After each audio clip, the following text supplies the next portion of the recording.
Hi guys, welcome back to my channel. If you're new here, my name is Sabrina and I am using keto to achieve weight loss goals. And I am using YouTube to keep myself accountable. So if that is something that interests you or you want to join me on my journey, please take a second to like this video and subscribe to my channel. But today's video, we are going to be making keto meatballs using pork rinds. Yummy! So come on, join me in my kitchen and I will show you how to do this. So here's our ingredients. I will go through them real quick. I will also have them listed in the descriptions. So check that out if you don't understand my fumbling words. But we have a pound of ground beef here. We have whatever brand of pork rinds you prefer. Garlic, Parmesan cheese, and I have half and half. In Guam, sometimes it is hard to find things and I cannot find heavy cream. So I did have to get half and half. The macros I'm going to have listed at the end of this video are going to be including the half and half, but if you have heavy cream, that works fine and you can just adjust your macros, but I'm going to be using half and half. 1 egg, and then your spices. I've got my Italian trio here: parsley, oregano, basil, and then of course have to have your salt and pepper. And that's all you need. Pretty simple.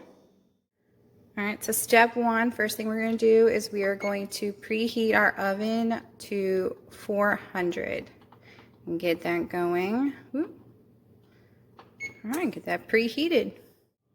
All right, so the next step is we are going to measure out 1 ounce of our pork rinds. And it's easier to measure it out first because we are going to crush these up to make our own breadcrumbs.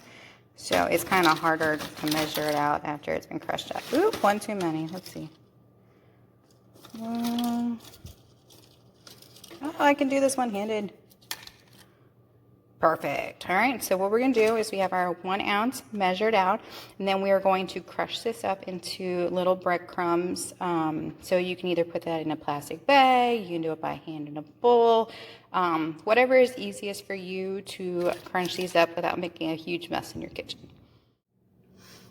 All right, so the next step is we're going to add all our ingredients to our ground beef, and we're going to get it all mixed up. I'm going to have all the measurements listed in the description box, but I'm almost going to tell you them now. Ooh, let me take my wedding rings off. I don't want to get them all biffy. All right, so we're going to take the pork rinds we just got finished mashing up. We're going to dump them all in there. Get all that gooey yumminess in there. Well, I guess it's not gooey, crunchy yumminess.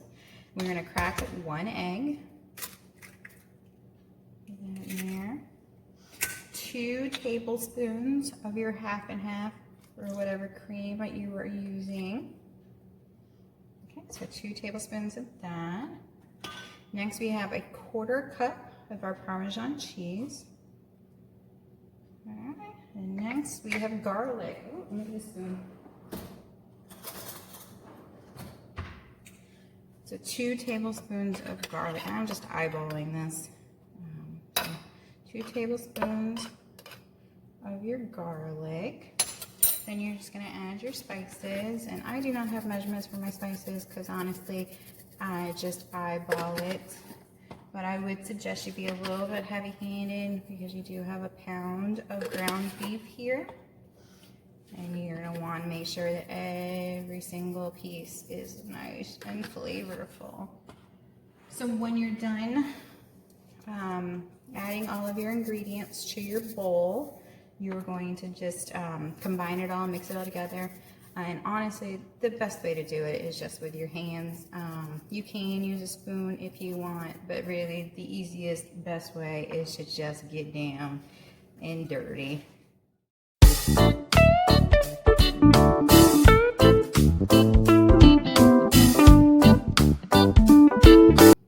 Alright, so next we're just going to give our pan a little coating. You don't got to do too much, just a little bit, and then we're just going to get in there and make our meatballs. This should make at least 2 dozen. I usually get 30 something out, so you want them to be a little bit smaller.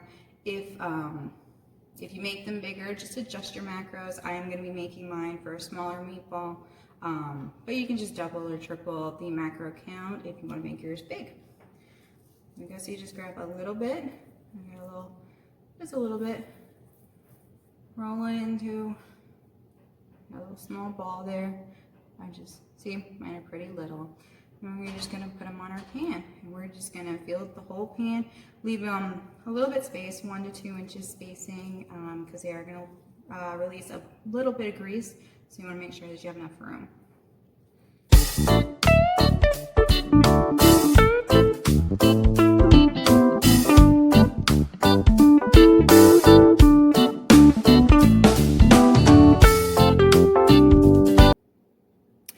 So here we go. I got 24 and I have enough left over to do a second batch. So now we're gonna go ahead and pop them in the oven. Get our oven preheated to 400, pop them in the oven. Now depending on the size of your meatball, you're gonna cook them between 15 and 25 minutes. I would suggest setting a timer for 15, coming and checking them and seeing how they're doing. You can also come back and flip them, and that way you can get a crust on all the sides. But really your choice, what you would like to do. But I would suggest, depending on the meatball, checking them every 15 minutes. And so at 15 minutes was just up, so we are going to go ahead and check on these guys. Ooh, I can hear the smelling. Look at these guys. All right.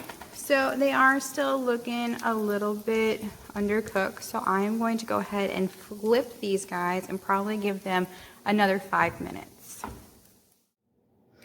So I did go ahead and flip these all over, and I'm going to go ahead and put them in the oven for another 5 minutes, and they should be perfection. All right, so this is after 5 more minutes, and they are looking delicious and got a nice crispy edge to them. Do not mind them being all over the place. I knocked the pan when I was putting them back in the oven the second time, so they did not move on their own, I swear. But here we go. Like I said, if you want to have a crispier side on both ends, go ahead and flip them. If not, it's fine either way. But I am going to go ahead and transfer these off of the pan onto a paper-lined plate to just kind of get rid of some of the greasiness that is still going on. And then I am going to make another batch.